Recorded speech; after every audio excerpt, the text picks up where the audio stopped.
네, 하나님의 말씀은 마태복음을 좀 봅니다. 마태복음 5장. 음,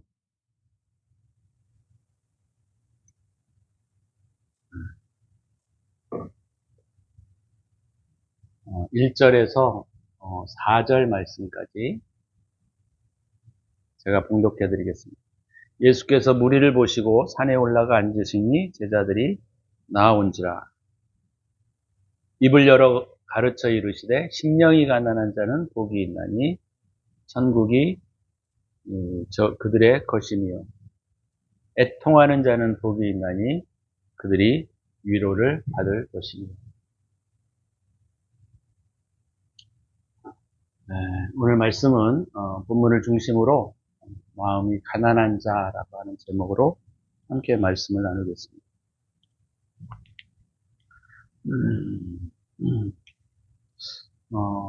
이 본문은 지난번에 제가 한번 메시지를 한 것 같은 생각이 좀 들긴 하는데, 메시지는 뭐 모른다고 해서 해야 되고 안다고 해서 안 해야 되는 건 아닌 것 같고, 제가 기도하면서 본문을 어디를 할까 마태복음 13장을 계속 하다가 더 그쪽 뒷부분을 좀 할까 하다가 주님께 좀 기도를 좀 깊이 하는 중에 이 본문이 주님께서 마음에 주셨어요. 그래서 아는 거지만 또 주님이 우리에게 하시고자 하시는 말씀이 있으신가 보다. 근데 사실은 이 내용은 사실 할 게 별로 없어요. 근데 어찌됐건 오늘 이 본문을 우리가 좀 중심으로 함께 좀 살펴볼 것들이 있습니다.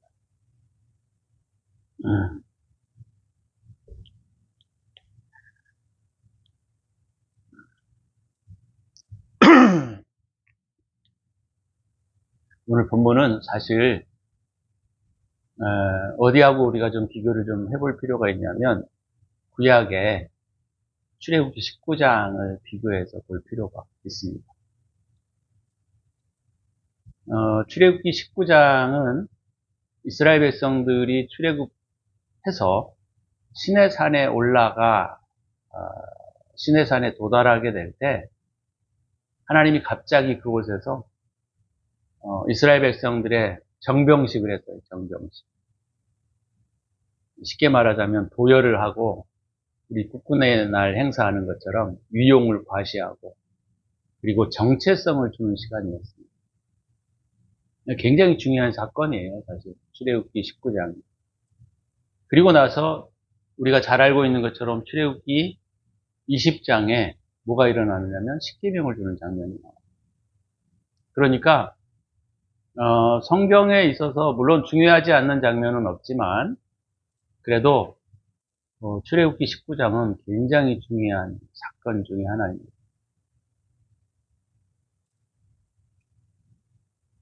왜냐하면 그곳은 이스라엘 백성들의 정체성을 부여하는 장소이고 또 하나님과의 관계 속에서 어떤 삶을 살아가야 할 것인지에 대한 부분을 가르쳐주고 있기 때문이에요. 그래서 이스라엘 백성들을 도열시키고 쭉 가만히 내버려 둔 다음에 하나님께서 나타나셔서 모세를 통하여 말씀하시는 장면들입니다. 그러니까 이 장면들은 굉장히 중요한 장면입니다.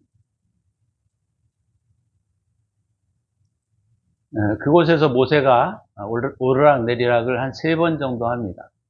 그러면서 계명도 받고 또 그런 내용들이 출애굽기에 기록이 되어 있습니다. 근데 거기를 딱 보면 어떤 느낌이 드느냐면 국군의 날 행사할 때 그 군사들을 이렇게 도열하고 그리고 그때 우리나라의 역사 그 다음에 뿐만 아니라 우리나라의 정체성을 말하는 대통령처럼 하나님께서 또 그와 같은 방식으로 말씀하고 계시다라고 하는 것이죠. 그래서 출애굽기 19장은 굉장히 중요한 장 중에 하나입니다. 근데 그런 장면들이 신약에 오면 새롭게 딱 되는 부분이 주님께서 앉으시니 라고 하는 장면으로 오늘 바뀌고 있어요. 예수께서 무리를 보시고 산에 올라가 앉으셨다. 이렇게 표현하고 있습니다. 예수님이 강의를 하시거나 어떤 복음을 전할 때 많이 앉아서 말씀하십니다. 왜냐하면 서고 앉고에 대한 상징적 의미가 좀 다르기 때문에 그래요. 우리가 시편의 1편에 보게 되면 복 있는 사람은 그렇게 말하면서 서고 앉고 이런 내용들을 계속하게 말씀하시는 것들은 뭐냐면 앉는다라는 말은 서 있는 자리보다 훨씬 더 견고하게 자리를 잡았다라는 의미를 가지고 있기 때문입니다.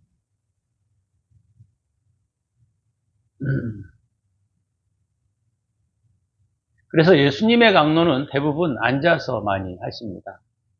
그래서 제가 앉아서 하는 것은 아니고요. 예수님께서만 그렇게 하신 것이지. 그리고 그것은 의미를 부여하고 있기 때문에 그렇게 하시는 것이지 제가 뭐 그걸 따라서 하는 것은 아닙니다. 어찌됐건 간에 이런 배경들을 우리가 생각하셔야 하고, 그래서 예수님께서도 마찬가지예요. 오늘 본문의 내용에 보면 무리가 예수님 앞에 이렇게 쭉 도열하듯이 나오는 장면들이 딱 펼쳐지고 있어요. 그것도 어디에서 말이죠? 산 위에 있어요. 산 위에. 그러니까 신의 산 위에서 하나님께서 말씀하신 장면과 예수님께서 산에서 앉아 계시니 이스라엘 자녀들이, 백성들이 이렇게 쭉 도열해서 나오는 장면하고 굉장히 유사한 모습을 펼쳐가고 있다라는 것이죠.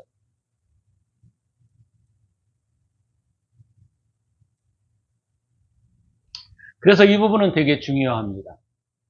이걸 우리가 신학자들은 산상수훈 또는 산상보훈이라고 얘기를 해요. 산에서 말씀하시는 귀한 교훈 이렇게 이야기를 해서 이 산상보훈, 산상수훈이라고 하는 것은 굉장히 많이 설교되기도 하고 중요한 내용으로 우리에게 들려지기도 합니다.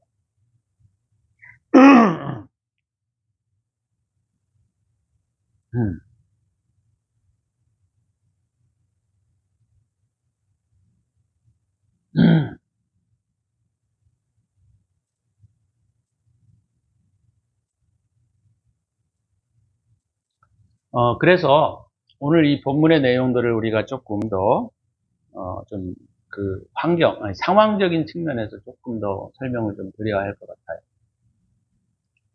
예수님께서 산에 올라가 앉으시니 제자들이 나와서 이제 그분의 교훈을 듣기 시작하는데, 그 당시 때 우리가 삶을 가만히 생각해 볼 필요가 있습니다. 유대인들이 그 당시에 어떤 시대적 상황을 겪고 있었는지를 우리가 좀 기억하면 아무래도 오늘 본문을 이해하는데 좀 중요한 단서가 될 수도 있기 때문에 그 부분들을 잠깐 우리가 생각을 좀 해볼 필요가 있습니다. 그때는 어떤 시기였죠? 로마의 통치 아래에 있었고 로마의 지배 아래에 있었던 시기였고 유대인들은 하나님의 선택된 백성이라고 스스로 굉장히 자부하고 있었습니다.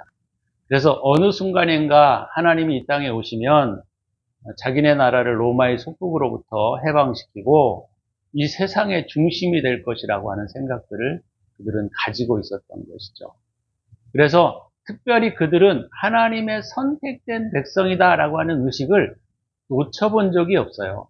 그래서 그들은 이방 민족을 향하여 볼 때에도 우리는 하나님의 택한 백성이요, 너희는 그냥 이방인이야.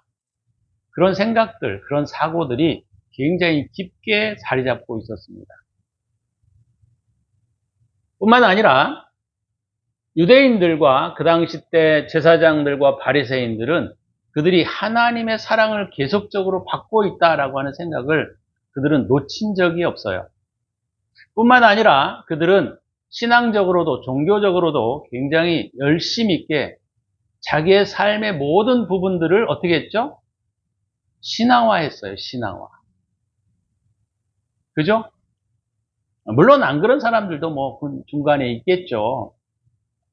그렇지만 그들의 전반적인 기조는 하나님이 우리를 사랑하신다.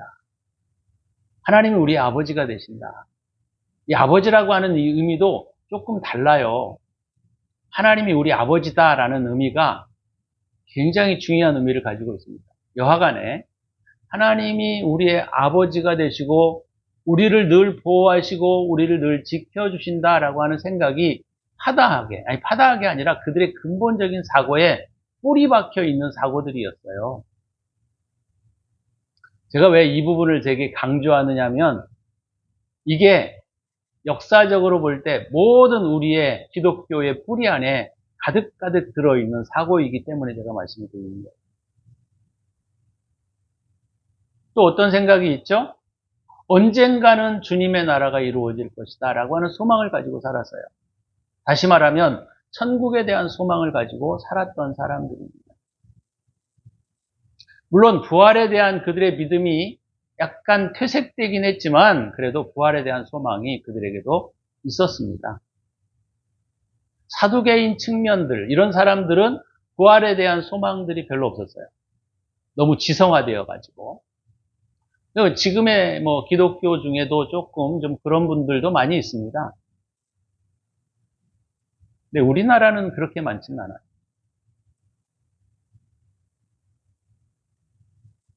그러니까 이게 어떤 면에서 이렇게 딱 보게 되면 지금의 우리 기독교 안에 있는 그 환경과 그 당시의 환경들이 굉장히 비슷하죠. 비슷해요. 어떤 사람들은 그 당시하고 지금하고 큰 어마어마한 차이가 있지 않느냐. 유대인들은 하나님만 믿었고 예수님을 믿지 않았지 않았느냐. 이렇게 반박하고자 하는 사람들이 있는데 주님이나 하나님이나 다를 게 뭐가 있어요. 주님이 하나님이시지.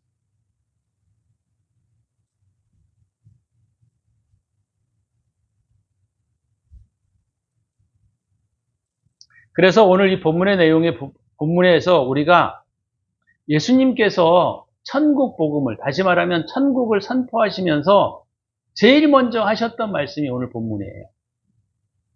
그러니까 이스라엘 백성들과 유대인들에게 하나님의 나라에 대한 그들이 가지고 있었던 기본적인 사고가 있을 거 아니에요? 근데 그런 기본적인 사고들을 주님이 가지고 그들에게 무언가를 선포하셔야 되는데 그들에게 오늘 이 본문의 말씀을 선포하고 계시다라고 하는 것을 우리가 염두에 두셔야 합니다. 만약에 지금의 기독교적인 입장에서 우리가 본다면 오늘 말씀의 처음 천국에 대한 본문을 선포하신다면 여러분들은 뭐라고 말씀하고 싶으신가요? 딱 한마디로 우리는 금방 나와요. 그죠? 예수를 믿어서 천국에 가야 한다. 그거잖아요. 예수를 믿어서 천국에 가야 한다. 틀린 말은 아니죠. 그런데요, 오늘 예수님이 이스라엘 백성들이 가지고 있는 천국관, 하늘나라에 대한 관념과 예수님께서 그들에게 그 하늘나라에 대한 관념들을 새롭게 가르쳐 주시기를 원하시는 부분에서 첫 번째로 오늘 주님은 너희는 나를 믿어서 나를 믿는 자는 복이 있나니 천국이 저희 것이며 라고 선포하지 않았어요. 근데 우리는 뭐라고 얘기를 합니까? 우리는 좀 전에 같이 얘기를 하고 싶어요. 해요. 기독교는. 너희는 먼저 예수 그리스도를 믿으면 천국이 시작되는 것이다. 이렇게 말하고 싶어 하죠. 물론 거기에 본질적인 부분들은 약간 틀린 것은 없습니다만은 그러나 예수님이 오늘 이 본문에서 우리에게 말씀하시고 싶으신 부분들이 뭐냐 이것들을 우리가 생각해야 한다는 거예요. 왜냐하면 그 당시의 유대인들이 지금 천년 전에 기독교가 생각하고 있었던 것과 지금의 시기에 있는 기독교가 생각하고 있는 관념과 별 다를 바가 없습니다. 어마어마한 차이를 가지고 있는 것처럼 보여지지만 그렇지 않아요. 그래서 문제라는 거예요. 우리는 이 산상수훈을 하늘나라에 대한 복음을 예수님께서 이스라엘 백성들의 정체성으로 부여하시면서 말씀하시는 이 내용들을 우리가 가슴 깊게 새기지 않으면 엉터리 신앙이 되는 거예요.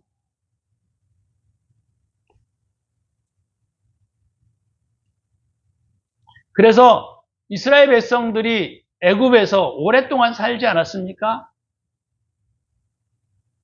사도행전에 보게 되면 430년이라고 우리가 기록되어 있는데 거의 500년 가까이 이스라엘 백성들이 애굽에 있으면서 정체성을 잃어버리고 그들이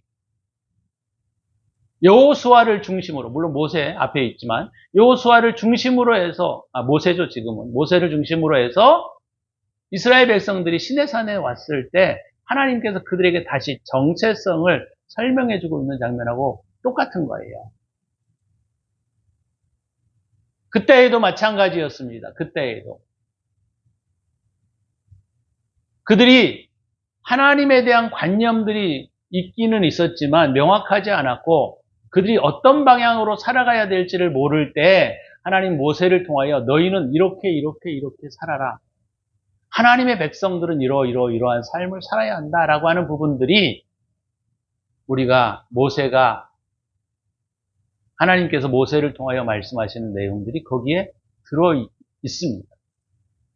그래서 정체성을 형성하는, 아니면 다시 말하면 정체성을 다시 확인하기보다는 조금 더 명확하게 분명한 정체성을 주기 위하여 하나님은 모세를 통하여 시내산에서 만나 주셨던 거예요. 그리고 거의 몇 년이 지났습니까?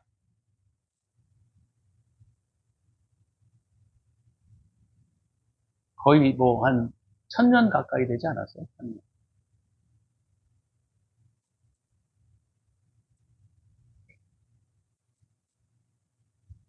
보통 BC 약 14세기에서 15세기에 이스라엘 백성들이 출애굽했다고 봅니다. 그럼 예수님이 올 때까지 거의 1500년 정도 흘러왔어요. 그러면서 그들이 형성되었던 어떤 신학 내용들을 예수님께서 다시 수정해 주시고 있는 거예요. 그런 측면에서 오늘 천국에 처음에 들어가는 정체성이란 무엇이냐에 대한 부분들을 예수님께서 다시 가르쳐 주시는 거예요. 다시 확인하시는 겁니다. 근데 저도 이렇게 요즘 제가 옛날에 이제 설교할 때 천국에 대해서 딱 가르칠 때, 이 다 천국에 대한 내용이거든요. 천국에 대하여 딱 가르칠 때 처음에 제가 무엇을 우리 사람들에게 가르칠까 할 때 옛날에는 저도 그렇게 가르쳤을 것 같아요. 예수님을 믿으면 이제 여러분의 안에 천국이 시작됩니다. 여기에 주님이 말씀하셨던 것처럼 나를 믿는 자는 복이 있나니 천국이 저희 것이며 라고 하고 싶어 할 거예요, 우리는. 근데 주님은 그렇게 가르치시지 않았다는 겁니다. 이것이 굉장히 우리가 눈여겨보아야 하고 깊게 생각해 보아야 할 점이다라는 것이죠. 자, 그러면 오늘 두 가지가 제가 이렇게 읽었는데요. 하나는 천국이 어떤 사람들의 모습에서 이루어지느냐에 대한 부분이에요. 그죠? 천국이 어떤 사람의 모습에서 시작되느냐. 여러분들이 잘 알고 있는 것처럼 오늘 본문의 내용에 보면 심령이 가난한 자로부터 시작된다. 이렇게 복음을 말하고 있습니다. 심령이 가난한 자. 또 하나는 뭐냐면 애통하는 자. 이게 두 개가 이렇게 구분될 수 있도록 문장상으로는 되어 있는데 사실은 하나예요, 하나. 천국의 상태에 대한 부분들을 우리에게 가르쳐주고 있는 겁니다. 천국의 상태. 천국의 상태인데 우리가 보면은 반복한 것 같지만 반복한 내용이 아니에요. 심령이 가난하고 애통하는 자, 이들이 천국을 소유하고 위로받을 자들이다. 이렇게 말하고 있는 거예요. 다시 말해서 천국에 대한 시작과 끝에 대한 내용들을 명확하게 말씀하고 있는 내용입니다. 이것이. 그렇다면 심령이 가난한 자와 애통하는 자란 의미가 뭘까요? 자, 이게 상징적인 의미는 천국은 뭘로 구성되어 있다 그랬어요? 사랑과 진리. 이게 주님입니다. 사랑과 진리. 그렇죠? 그러면 첫 번째 말하고 있는 내용은 무엇과? 사랑과 연관되어 있는 것일 것이고, 두 번째 애통하는 자, 아니, 맞죠? 애통하는 자, 슬퍼하는 자, 이것은 진리에 관련되어 있는 내용이다. 이렇게 우리가 볼 수 있다는 거죠. 그러면 우리가 여기 어떤 데는 심령이 가난한 자, 어떤 데는 마음이 가난한 자라고 이제 번역을 했는데, 여기는 심령이 가난한 자, 또 영어 성경에서는 영이 가난한 자, 이런 표현으로 썼습니다. 그리고 원래도 그 영이 가난한 자, 이게 원래 원문상 맞는 거예요. 그렇지만 그것의 가장 핵심적인 내용이 무엇이냐면 마음의 마음. 마음이 가난한 자. 그럼 마음이 무엇으로 가난할까요?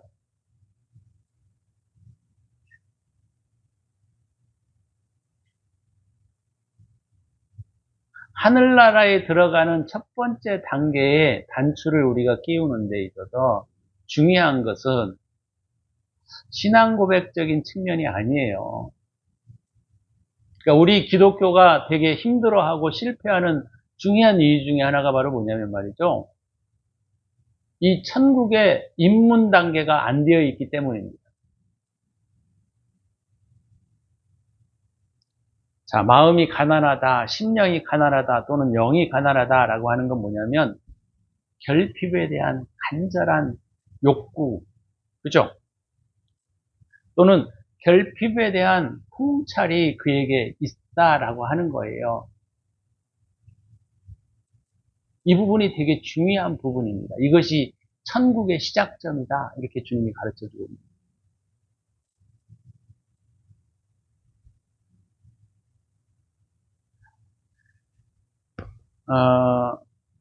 그 당시 때 유대인들 얼마나 마음이 가난했을까요? 그죠? 근데 그들은 천국을 뭐라고 해석했을까요? 지금 우리가 해석하고 있는 천국과 거의 같습니다.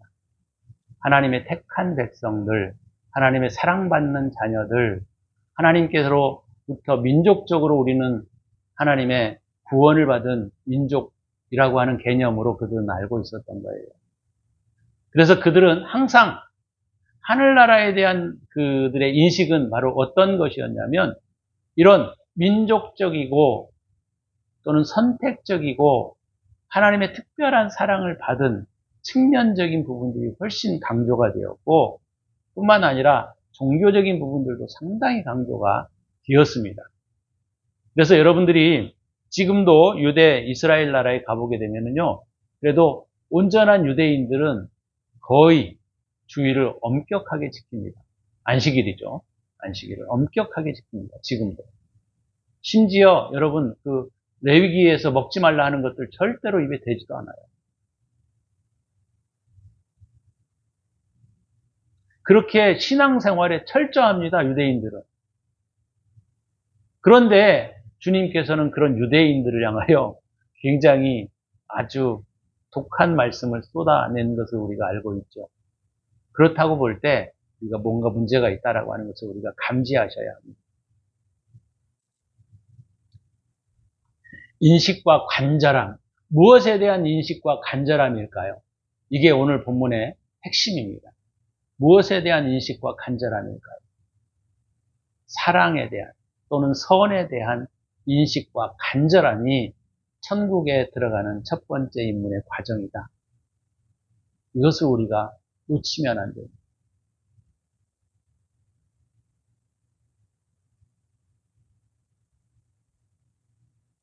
그래서 마음이 가난한 자라고 했을 때, 심령이 가난한 자라고 했을 때 그것은 선에 대한 결핍을 느낄 수 있어야 한다는 거예요.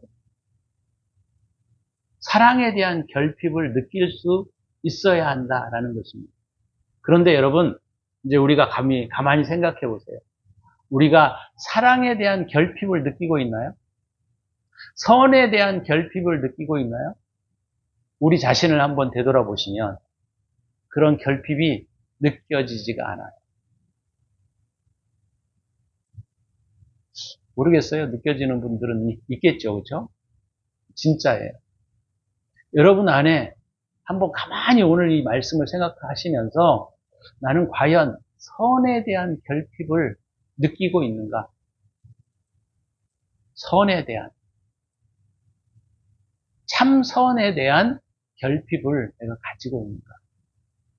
저도 이 말씀을 준비하면서 가만히 생각해 봤거든요. 근데 별로 없는 것 같아요. 별로. 사랑에 대한 결핍을 느끼고 있습니까?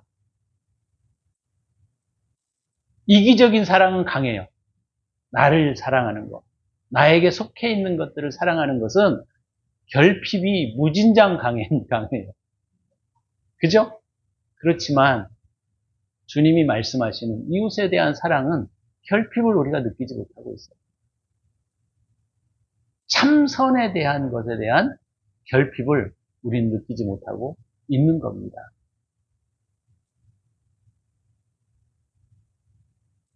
그것이 오늘 본문에 주님께서 우리에게 가르쳐 주시고자 하십니다.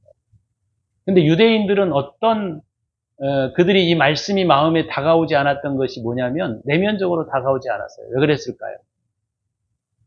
유대인들은 부족함이 없어요. 하나님에 대한 신앙에 대하여.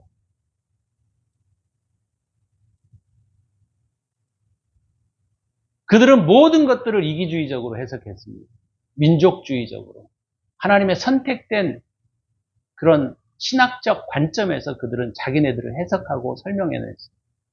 그러니까 그들에게 선이 결핍될 여유가 그들에게는 없는 겁니다. 이웃을 사랑해요? 개같이 취급하는 사람들을 사랑할 수 있습니까?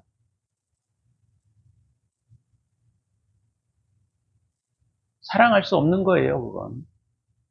그러니까 유대인들이나 이스라엘 백성들에게는 선에 대한 갈망, 선에 대한 결핍에 대한 인식이 거의 없었던 거예요. 그렇다고 한다면 저와 여러분들은 어떻습니까? 중요한 건 이스라엘 나라잖아요. 아니, 우리잖아요, 우리. 지금을 살아가는 우리. 저와 여러분들은 좀 어떻습니까? 선에 대한 결핍을 느끼고 있으십니까? 이타적 사랑에 대한 결핍을 느끼고 있습니까? 전혀 없잖아요.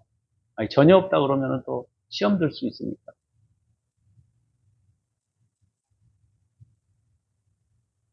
아이고, 시간이 많이 지나서 어떻게 해야 되는지.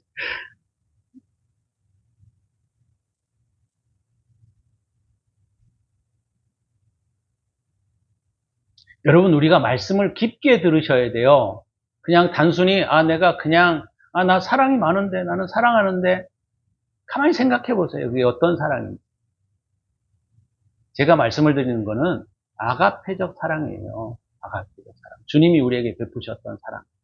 이해관계에서 일어나지 않는 사랑. 또는 자기를 드높이기 위한 사랑에서 나오지 않는 사랑. 이걸 생각하니까, 이런 참 고귀한 사랑을, 내가 과연 할 수 있을까? 이런 생각들이 들긴 해요. 근데 그것이 오늘 핵심의 말씀이에요. 이것이 오늘 이 말씀을 듣는 분들에게도 얼마만큼 다가갈지 저도 참, 마음이 좀 뭐라 그러나요? 좀 어려웠어요, 사실. 이 말씀이 과연 그들의 심령에 얼마만큼 다가갈 수 있을까? 이게 가슴에 와가지고 가슴을 찢을 수 있는 그런 아픔이 되어야 하는데, 그래야 오늘 본문의 내용에 보면 천국에 입문하는 과정이 되는데, 그렇지 않으면 우리는 천국이 그들의 것이다. 천국이 그들의 것이 되려면, 천국의 나의 것이 되려면 우리가 애통하는 마음이 있어야 되는 거 아닙니까? 간절함이 우리에게 있어야 되는 거 아니에요?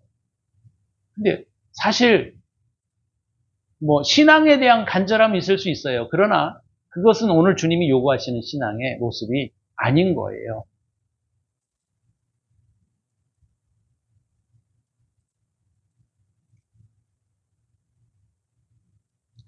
주님이 오늘 본문 말씀의 중요한 부분들을 우리가 한번 생각해 볼 때 어느 부분을 우리가 딱 생각해 볼 필요가 있냐면 주님이 사람들에게 이렇게 말했어요. 너희가 내 제자가 되려거든 자신을 부인하고 나를 자기 십자가를 지고 나를 쫓을 것이니라 그렇게 말씀하셨어요. 그러니까 우리가 신앙의 시작은 하나님 나 뭘 도와주세요. 하나님 나 뭐고 해결해 주세요라고 하기보다는 뭐부터 이루어져야 돼요? 자신을 부인함이 이루어져야 한다는 거예요.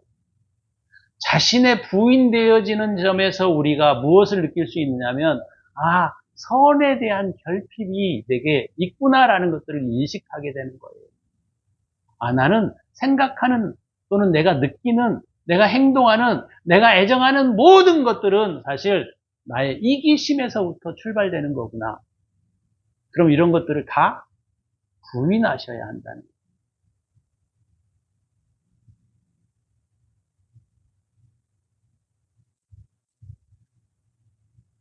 주님께서 베드로에게 내가 사람들을 내게 어떤 죄를 저질렀을 때 몇 번 용서하면 좋겠습니까?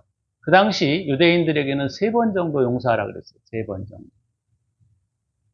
3번 정도 용서하면 똑같은 또 죄를 지으면 용서하지 말라 그럽니다.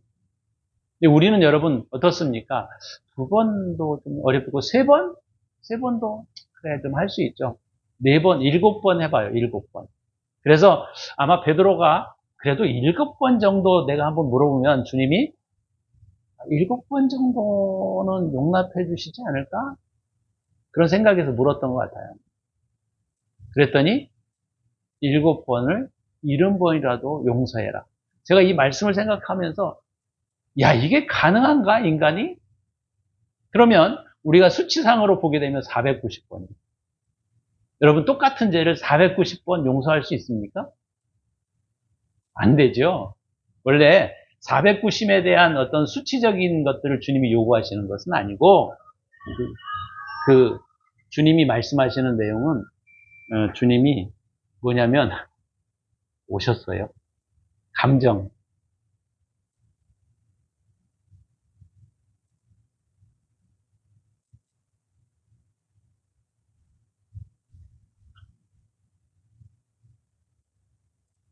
잊어버렸네요. 어찌됐건 7이라는 숫자는 완전 숫자고 이것을 70번 7 곱하기 7 곱하기 10이거든요. 그래서 이게 2번이나 반복되었던 거 완전하게 용서하는 그런 의미가 있는 거거든요. 근데 저도 사실 4번도 힘들 것 같아요. 똑같은 죄를. 그래서 주님은 뭐라고 얘기를 하냐면 모든 걸 용서하고 포용할 수 있어야 한다라는 거예요. 그런 거 수치상으로 생각하지 말고 모든 것을 완벽하게. 근데 이게 가능합니까? 안 되죠. 그래서요, 오늘 말씀을 통해서 우리가 이해해야 할 것은 중요한 것이 바로 그게 뭐냐면 나에게는 선이 없구나. 나에게는 진리가 없구나라는 것에 대한 애통함이 우리에게 살아나야 한다는 거예요. 이게 어려운 부분이에요. 애통함이 우리 안에서 살아나요. 물론 이것은 이제 주님께서 우리에게 해주셔야 할 부분이죠. 요한복음 15장 말씀하고 이것들이 굉장히 밀접한 연관성을 가지고 있는데 우리에게는 선이 존재하지 않습니다. 많은 사람들이 스스로를 어떻게 생각하느냐면 나는 그럴 만한 아주 그럴듯한 사람이야 라고 말해요. 말을 할 때에는 겉으로는 아니라고 얘기를 하지만 속으로는 그렇습니다. 나는 그래도 나는 나 정도면 괜찮아. 근데요 여러분 주님의 말씀에서 나 정도는 괜찮아 가지고 되는 것이 아니에요. 그래서 우리가 요한복음 15장에 보게 되면 내가 포도나무에 너희는 가지니 너희가 내 안에 내가 너희 안에 있으면 이 사람은 열매를 많이 맺을 수 있다. 나를 떠나서는 너희가 아무것도 할 수 없다라고 하는 거예요. 그래서 우리의 진정한 근원은 어디서부터 시작되어 있는 주님으로부터 시작되어야 한다는 거예요. 선도 그렇고 진리도 그렇고 그러니까 주님만이 선이시고 주님만이 진리가 되신다는 거예요. 나는 그럴듯한 사람이야 라고 생각하는 순간에 이미 자기는 주님과는 상관이 없는 사람이 되어버릴 수 있는 거예요.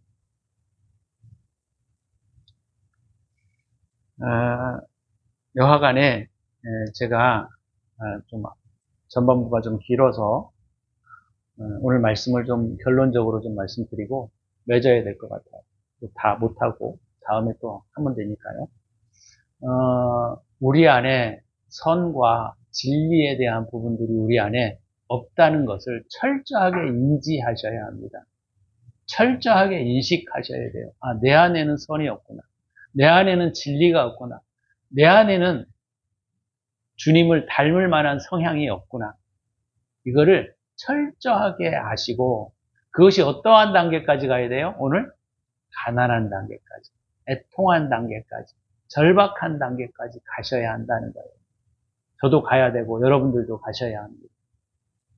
그래야 이제 그 안에 뭐가 시작되기 시작하는 주님이 내 안에 들어오셔서 주님이 천국을 이루시는 거예요. 내가 천국을 이루는 게 아니고 주님이 내 안에서 천국을 이루시는 거예요. 그래서 주님도 천국에 대한 부분들을 질문받았을 때 천국은 이곳에 있는 것도 아니고 저곳에 있는 것도 아니고 너희 안에 있다라고 하십니다. 고린도전서 6장에 보게 되면 천국에 대한 개념을 성전이라는 것들로 비유하면서 뭐라고 했습니까? 바울이 너희 안에가 성전이다 이렇게 말씀하셨어요. 내가 곧 성전이다. 그러니까 주님이 내 정체성이 되셔야 하고, 네? 주님의 교리가 내 정체성이 되면 안 되고 주님이 나의 정체성이 되셔야 하고 주님이 나의 진리가 되어 가셔야 한다라고 하는 겁니다. 그것이 오늘 마음이 가난한 자라고 하는 또 애통하는 자라는 의미가 그곳에 포함되어 있는 거예요. 저 여러분들이 오늘 말씀을 생각하시면서 아, 나는 아직 안 되는 거구나. 내 성향과 내 어떤 것들로 뭔가를 해보려고 하시지 말고 내 성향과 내 어떤 것들은 다 버리셔야 합니다. 그리고 아직 저도 사실 쉽지 않아요. 그렇지만 저도 이 선을 사랑하고 주님의 이 진리를 사랑하려고 하는 몸부림을 저도 치고 있습니다. 저와 여러분들이 마음이 가난한 자, 오늘 주님이 뭐라고 했습니까? 마음이 가난한 자는 복이 있나니 천국이 너희의 것이다 이렇게 말씀하셨어요. 천국이 너희의 것이다. 당연하죠. 천국이 내 안에 들어오십니다. 천국이 내 안에 영향력을 발휘하시는데 천국이 내 속에 거하시는데 내가 왜 천국이 안 됩니까? 당연히 천국이 되고 당연히 열매를 맺히는 거예요. 왜요? 내가 부정되어지니까. 내가 부인되니까. 내가 죽어가니까. 저와 여러분들이 싸워야 할 싸움은 이 싸움인 겁니다. 우리가 천국으로 들어가기 위한 싸움은 나를 부정하는 싸움, 내가 죽어가는 싸움, 주님이 내 안에 전부가 되셔야 하는 싸움. 이 싸움이 저와 여러분들 가운데 끊임없이 이루어지시기를 주의 이름으로 축원합니다. 기도합니다.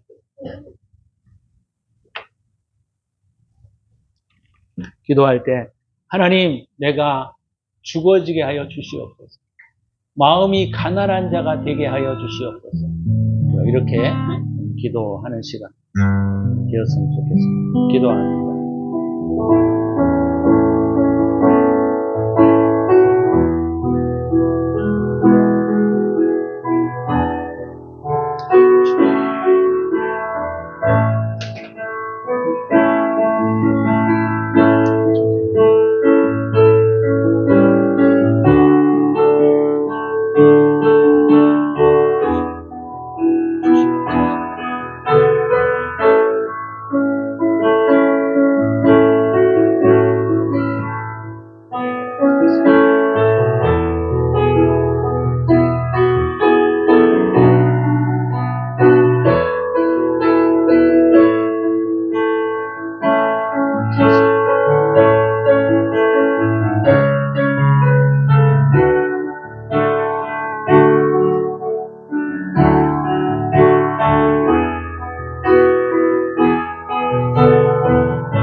주님, 나는 그럴듯한 사람이라고 포장되어 왔던 삶을 무너뜨리기를 원합니다. 나의 의로 주님이 그 의의를 조금 보태어 주시면 천국에 들어갈 수 있다라는 생각들을 가지고 살았던 죄를 회개합니다. 주님, 우리에게 심령이 가난한 자가 되기를 원합니다. 애통하는 자가 되기를 원합니다. 이제는 우리 구주 예수 그리스도의 은혜와 독생자를 아낌없이 우리를 위하여 내어주신 하나님의 사랑하심과 성령의 감화 감동 역사하심이 오늘도 마음이 가난한 자가 되기를 소원하는 당신의 사랑하는 백성들 머리머리 위에 이제로부터 영원토록 함께 있을지어다. 아멘.